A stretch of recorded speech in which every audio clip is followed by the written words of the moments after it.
नमस्कार दोस्तों, स्वागत है आपका जीएस गुरुकुल चैनल पर। मैं योगेश सिंह। हम लोग मैथ्स की क्लास देख रहे थे और लास्ट क्लास हम लोगों ने देख लिया था पाइप एंड सिस्टम का। अब आइए आगे चलते हैं और speed, distance, time and time की तरफ बढ़ते हैं। बहुत ही इंपॉर्टेंट चैप्टर ये भी है। चलिए, चाल, दूरी और समय। यहाँ पर हमें दो चीजें समझने की जरूरत है। पहले तो क्वेश्चंस जो बनते हैं एक तो दो तरीके से बनते हैं, समझिएगा। चाल, दूरी और समय में आपसे या तो चाल पूछी जाएगी या तो दूरी पूछा जाएगा तो समय पूछा जाएगा। ठीक है।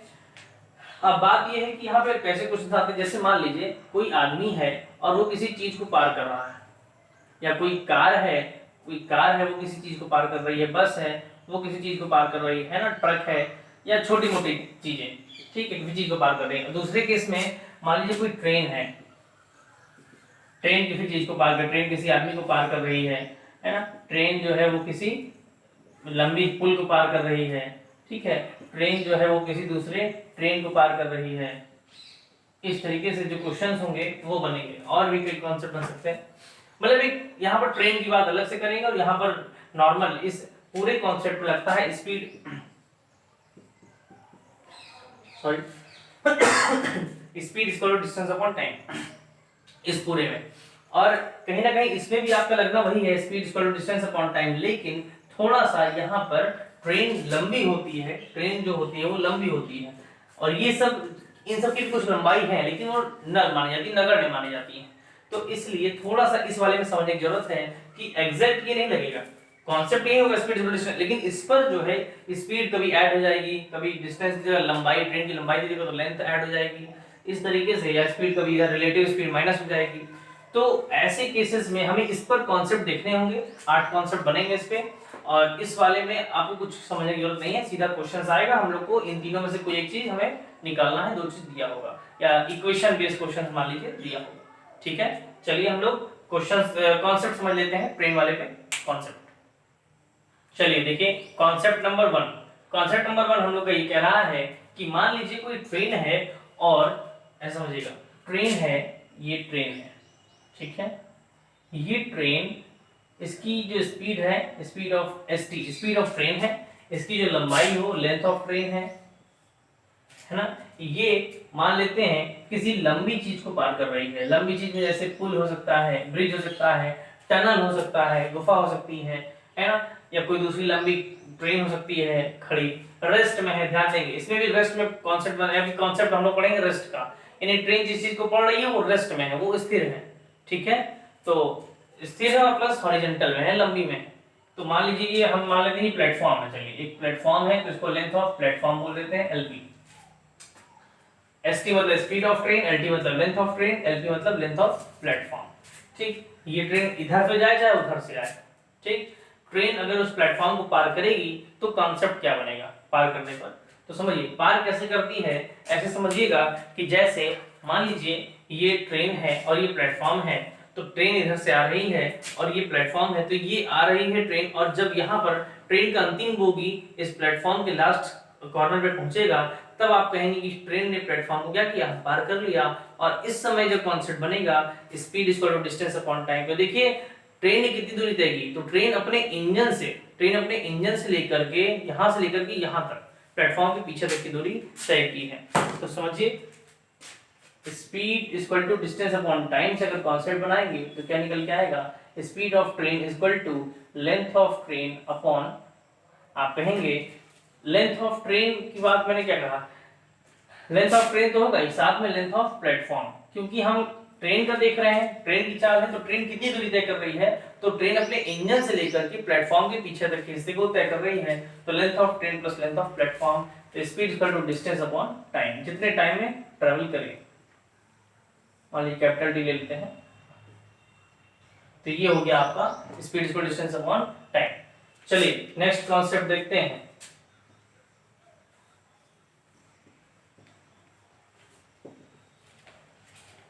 यही ट्रेन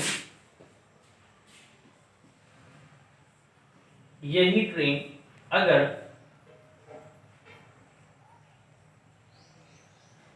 समझिएगा, एलटी लिखिए, यही ट्रेन अगर किसी वर्टिकल चीज को पार करे, या आदमी हो या खंबा हो, इस तरह की चीजों को पार करे, तो उस केस में क्या होगा।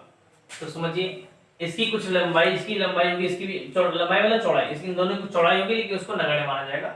मान लीजिए ट्रेन अगर किसी आदमी को पार करे, चाहे किसी खंबे को पार करे, तो उस कंडीशन में क्या होगा, कॉन्सेप्ट यही लगना है। फिर हमने कहा speed of train is equal to, अब लेंथ यहाँ पर दूरी की जगह पे क्या होगा, मान लीजिए टी टाइम में पार करती है, यहाँ पर क्या होगा बताइए, यहाँ पर क्या होगा हमारा, तो आप देखेंगे यहाँ पे एल टी करिएगा देखिए, और यहाँ पे स्मॉल टी कर लीजिए, ठीक है, speed of train, length of train, ठीक है। हाँ, तो यहाँ पर हमारा क्या होने वाला है, मान लीजिए टी टाइम अगर पार करती है, तो यहाँ मेन है कि जब ट्रेन किसी वर्टिकल चीज को पार करेगी तो डिस्टेंस कितना ट्रेवल करेगी।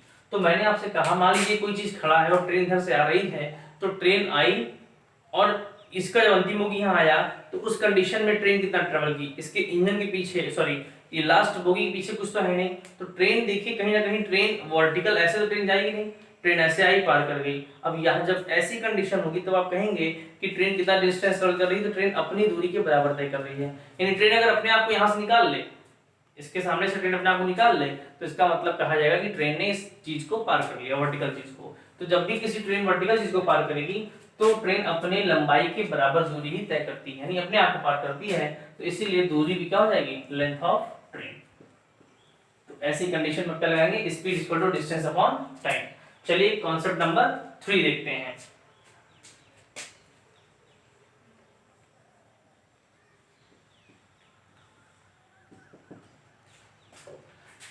अगर ये तो बात होगी रेस्ट की, यानी ट्रेन जिस चीज को पार कर रही है वो रेस्ट में है, स्थिर है, ये भी स्थिर, प्लेटफॉर्म भी रेस्ट में था, स्थिर में था, और ये खंबा या आदमी भी रुका हुआ था। अब बात हो रही है मोशन की, यानी ट्रेन जिस चीज को पार करे वो भी गति में हो। तो पहला जो केस है, ऐसी कंडीशन में तो वो भी लंबी चीज में अगर हम बात करें, तो दूसरी ट्रेन ही पे क्वेश्चन आता है कि एक ट्रेन किसी दूसरी ट्रेन को पार कर रही है। तो ये देखिए एक ट्रेन ये है और एक ट्रेन मान लीजिए ये है, तो ये देखिए ये भी हमारा क्या है, सेम डायरेक्शन, क्या है, सेम डायरेक्शन। मतलब अगर दूसरी चीज भी गति में है तो वहां पर भी दो केस होगा कि या तो वो ट्रेन के सेम डायरेक्शन में आएगी या तो वो ट्रेन के अपोजिट डायरेक्शन में आएगी।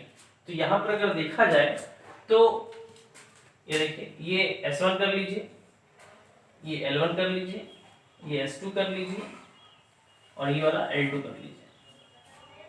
अब आइए स्पीड ऑफ ट्रेन जगह पर क्या बनेगा, तो जब दो ट्रेनें एक ही दिशा में गति करें, जब दो ट्रेनें एक ही दिशा में गति करें तो एक केस होगा, एक की चाल तेज होगी, एक की चाल धीमे होगी। तेज वाली चाल धीरे वाले को कहीं ना कहीं पार करेगी, और पार कब करेगी, जब उसका वही अंतिम होगी इसके इंजन पे आएगा। यही कंडीशन जो पहले केस में था। लेकिन ऐसी कंडीशन पर फिर वही बात, लंबाई तो जुड़ेगी, इस ट्रेन ने कितनी दूरी तय की, अपनी लंबाई प्लस इस ट्रेन की लंबाई, बात समझ आ रही है, तो लंबाई तो जुड़ जाएगी L1 प्लस L2। जब कोई लंबी चीज किसी लंबी चीज को पार करेगी तो लेंथ हमेशा जुड़ती है, लेंथ कभी घटती नहीं है, ध्यान रखेंगे आप लोग, लेंथ को हमेशा जोड़ना है। जब कोई लंबी चीज किसी लंबी चीज को पार करेगी तो लंबाई हमेशा जुड़ेगी। मान लेते हैं टी टाइम में पार कर रही है, मेन है यहाँ पर स्पीड ऑफ ट्रेन क्या होगा, रिलेटिव वेलोसिटी। तो जो ट्रेन पार कर रही है उस ट्रेन की रिलेटिव वेलोसिटी क्या होगी, ये ट्रेन पार कर रही है तो इस ट्रेन की रिलेटिव वेलोसिटी क्या होगी। तो यहाँ पर देखिए इस ट्रेन की रिलेटिव वेलोसिटी अगर देखें तो पीछे से आ रही है, तो कहीं ना कहीं ये दोनों एक दूसरे के क्लोज आ रही हैं, तो ऐसी कंडीशन पे अंतर होता जाएगा, मतलब अंतर कम होता जाएगा।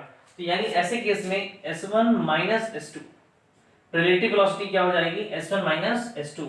पहली जो तेज वाली ट्रेन होगी वो धीमे वाली ट्रेन की चाल को पीछे करेगी, या दोनों में अंतर होता जाएगा, कम होता जाएगा गैपिंग, तो S1 माइनस S2, ठीक है, और इक्वल टू लंबाई जुड़ेगी और अपॉन टाइम। चलिए कॉन्सेप्ट नंबर 4 देखते हैं। चलिए तो हम लोगों ने देखा जब कोई लंबी चीज किसी दूसरी लंबी चीज को पार कर रही है, कि जो दोनों ट्रेनें थी चल रही थी और सेम डायरेक्शन में। अब उसी का एक केस है, अगर वही ट्रेन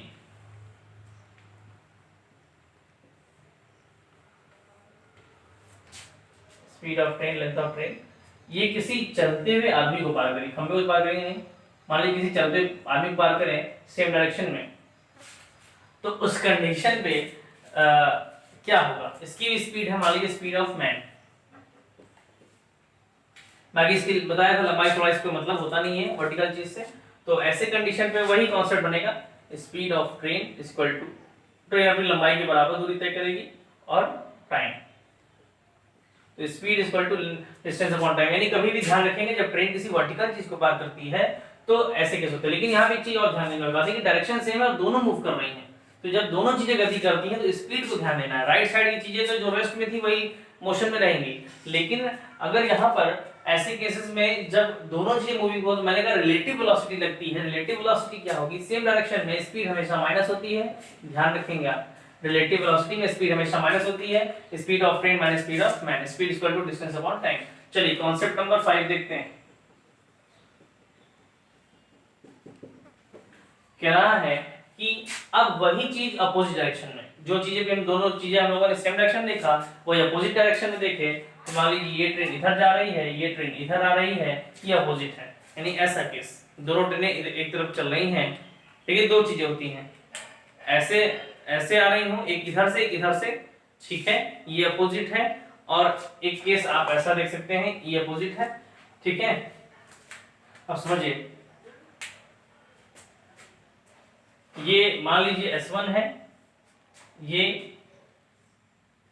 L1 है, ये S2 है और ये L2।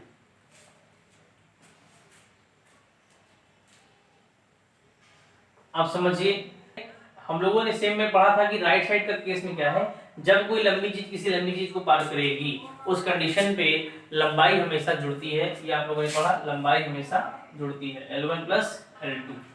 मान लीजिए टी टाइम पार करती है, तो यहाँ पर क्या होने वाला है, रिलेटिव वेलोसिटी क्या होगी हमारी। तो हम लोगों ने अपोजिट डायरेक्शन है, यहाँ पर इस बार अपोजिट डायरेक्शन है, वहां पर सेम डायरेक्शन था। कॉन्सेप्ट नंबर 3 पे भी आप लोग सेम डायरेक्शन लिख लीजिएगा, ठीक है। तो यहाँ पर केस क्या होगा अपोजिट में, देखिए अपोजिट में केस क्या होता है, चीजें एक दूसरे के दूर जाती हैं, ऐसे जब ऐसे आएंगी तो फिर यहाँ पर ये केस बना, अब ये दोनों एक दूसरे के दूर जा रही हैं, तो रिलेटिव वेलोसिटी क्या होती है, एक दूसरे के अपोजिट में केस में बढ़ती जाती है। स्पीड हमारा क्या होता है, बढ़ती जाती है, S1 प्लस S2। ध्यान रखना बस इतना सा है कि सेम डायरेक्शन और अपोजिट डायरेक्शन में थोड़ा सा डिफरेंस है कि सेम डायरेक्शन में स्पीड को माइनस करते हैं और अपोजिट डायरेक्शन में स्पीड को प्लस करते हैं। चलिए इसी तरीके से कॉन्सेप्ट नंबर 6 जो कि हमारा लास्ट है, इसके बाद एक दो कॉन्सेप्ट और देखेंगे। यहां पे कह रहा है अगर ये ट्रेन, मान लीजिए ये आदमी इसी दिशा में वापस आ रहा है, इसको जो है इस बार हम लोग महिला बना लेते हैं, ऐसे ऐसे, ये देखिए। तो ये ट्रेन इधर से अपोजिट, आदमी इधर अपोजिट में आ रहा है और ये S1 है, स्पीड ऑफ ट्रेन कर लीजिए, लेंथ ऑफ ट्रेन कर लीजिए, ये स्पीड ऑफ मैन वुमेन कर लीजिए। चलिए, तो ऐसी कंडीशन पे क्या होगा, मैंने कहा जब कोई ट्रेन किसी वर्टिकल चीज को पार करती है तो उस कंडीशन पे ट्रेन अपनी लंबाई के बराबर दूरी तय करती है, टी टाइम में पार करेगी। मान लीजिए मेन कॉन्सेप्ट हमारा क्या है, लेफ्ट साइड का, स्पीड का। तो अपोजिट डायरेक्शन में आप लोगों ने देखा है स्पीड क्या हो जाती है, प्लस हो जाती है। तो speed of train plus speed of women. यहाँ पे देखिए सेम डायरेक्शन था तो speed of train minus speed of man था, यहाँ अपोजिट है तो स्पीड ऑफ ट्रेन तो स्पीड ऑफ वुमेन। चलिए एक 6 कॉन्सेप्ट मेन थे, इसके बाद अभी हम लोग एक दो कॉन्सेप्ट जल्दी से और देखते हैं। चलिए देखिए एक नया कॉन्सेप्ट हम लोग के पास यहाँ पर समझिएगा। नेक्स्ट कॉन्सेप्ट कह रहा है कि ए और बी कोई दो डिस्टेंस हैं जिनके बीच की दूरी डी है। अब कह रहा है कोई व्यक्ति ए से बी S1 की चाल से जाता है और कोई व्यक्ति, और वही व्यक्ति फिर बी से ए S2 की चाल से आता है। जाने में समय T1 लेता है और आने में समय T2 लेता है। तो ऐसी कंडीशन पर क्या केस होगा, तो देखिए दोनों कंडीशन में डिस्टेंस बराबर है, जाने में जो दूरी थी वही आने में दूरी है। तो ऐसे केसेस में कुछ चीजें समझ में, ऐसे क्वेश्चन बहुत बनते हैं, समझिएगा। तो ऐसी कंडीशन में क्या होगा, जाने में जो दूरी होगी और आने में दूरी बराबर है तो distance is equal to speed into time होता है। दूरी बराबर चाल गुणे समय। तो जाते समय चाल कितनी थी S1, समय कितना था T1। दूरी बराबर चाल गुणे समय, आते समय अगर देखा जाए तो दूरी बराबर चाल गुणे समय। अब यहां से अगर आप देखें तो S1 अपॉन S2 जो बन के आता है T2 अपॉन T1। यानी आपको एक चीज ध्यान रखना है, डायरेक्ट अगर कभी भी ऐसे क्वेश्चन जहां पर डिस्टेंस बराबर होंगे आपको दिखे, वहां पर आप डायरेक्ट लगाएंगे कि उनके चालों का अनुपात उनके समय के अनुपात का उल्टा होगा। और एक चीज और यहाँ पर देखें, इसमें देखिए कॉन्सेप्ट और निकल के आता है कि आपसे इसमें पूछने का एवरेज स्पीड बताइए, औसत चाल बताइए। तो आपको पता है कि जब औसत चाल बराबर वैसे तो होता है टोटल डिस्टेंस, कुल दूरी बटा कुल समय, total distance upon total time. औसत चाल बराबर कुल दूरी बटा कुल समय। अगर यहां से आप देखना चाहें तो अगर डिस्टेंस बराबर है ना, अगर डिस्टेंस क्या है आपका इक्वल है तो आप डायरेक्ट लगा दीजिए, बहुत कुछ सोचने की जरूरत नहीं है। 2s1 s2 अभी कैलकुलेट करेंगे तो कट जाएगा, s1 plus s2, t1 t2 cancel out हो जाएगा, केवल बचता आपका 2s1 s2 upon s1 plus s2 है। अगर एवरेज स्पीड ऐसे केस में जब डिस्टेंस इक्वल है, व्हेन डिस्टेंस इज इक्वल, जब दूरी बराबर हो तो आप ये लगा सकते हैं, और जब दूरी अलग अलग हो, है ना, जब दूरी अलग अलग हो तो उस कंडीशन पे आप सीधा लगाएंगे total distance upon total time. Question आएगा उसको हम लोग देख लेंगे, इसमें कोई दिक्कत नहीं है, आप दोनों नोट करेंगे, ठीक है, और इसको भी नोट करेंगे। चलिए एक नेक्स्ट कॉन्सेप्ट और देखते हैं। चलिए देखिए, एक केस ऐसा भी होगा, पिछले में हम लोगों ने देखा कि जब दूरी बराबर होती है तो उस कंडीशन पे आपने देखा कि स्पीड का रेशियो टाइम के रेशियो का उल्टा होता है। लेकिन जब टाइम इक्वल होता है, देखिए जैसे मान लीजिए कोई व्यक्ति यहां से यहां तक पहुंचा और वो टी टाइम में पहुंचा है d1 दूरी, ठीक है, उतने ही टाइम में इधर से कोई ट्रेन या कोई व्यक्ति आ गई, उतने ही टाइम में जब क्वेश्चन लिखा है उतने ही समय, तो उस कंडीशन इसने d2 दूरी ट्रेवल किया है s2 की चाल से, तो ऐसी कंडीशन पे क्या होगा, टाइम इक्वल होगा और टाइम की वैल्यू होती है टाइम इक्वल टू समय बराबर क्या होता है दूरी बटा चाल। तो दूरी कितनी है आपको बताइए, समय बराबर दूरी बटा चाल। दूरी मान लीजिए इधर से d1 है और चाल s1 है, इधर से देखिए तो दूरी d2 है और चाल s2 है। तो यहाँ पर क्या होने वाला है, s1 upon s2 is equal to d1 upon d2। तो आप ये भी ध्यान रखेंगे कि जब ऐसा केस आए जब टाइम सेम हो, जब टाइम सेम हो उतने समय में, तो आप डायरेक्ट ये कॉन्सेप्ट लगा पाए कि चालों का अनुपात उनके दूरी के अनुपात के बराबर होगा, ठीक है। तो चलिए अब हम लोग क्वेश्चन स्टार्ट करेंगे नेक्स्ट वीडियो में। ये कॉन्सेप्ट का वीडियो था स्पीड डिस्टेंस टाइम का, इसको अच्छे से समझ लीजिए, पढ़ लीजिए, ठीक है। अगली क्लास में हम लोग क्वेश्चंस तैयार करेंगे। चलिए धन्यवाद।